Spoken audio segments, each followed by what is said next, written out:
আসসালামু আলাইকুম রহমতুল্লাহি ওয়া বারাকাতুহু।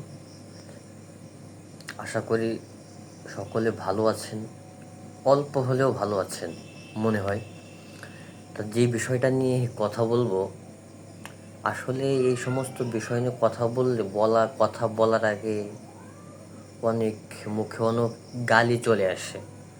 আমার মনে চায় যে আগে গালিগুলা দিয়ে নই, এরপর কথাগুলো বলি। যাই হোক, কন্ট্রোলে রাখতে হবে, গালি দেওয়া যাবে না, কারণ গালি দিলে মানহানি মামলা হতে পারে।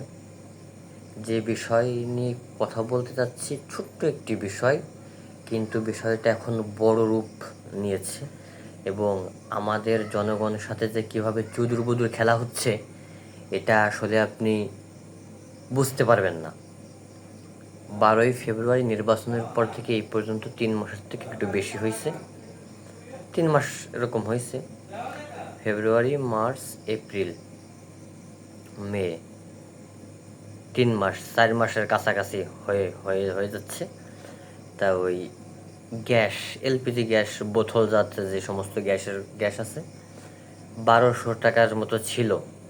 নতুন সরকার ক্ষমতায় এসে 4 ধাপ বাড়ায়ে প্রায় 1900-র কাছাকাছি নিয়ে গেছে।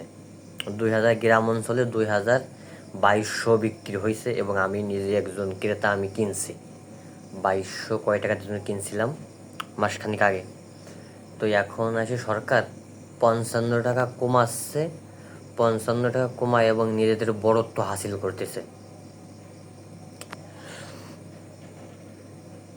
মাঝে মাঝে মনে করেন মুখরে বন্ধ করে রাখি, যে গালি বের হয়ে যেতে চাই, অনেক খারাপ খারাপ গালি মুখ থেকে বের হয়ে যেতে চাই, কিন্তু পারি না গালি দিতে। ওই গালি দিলে মানহানি মামলা করে বসতে পারে।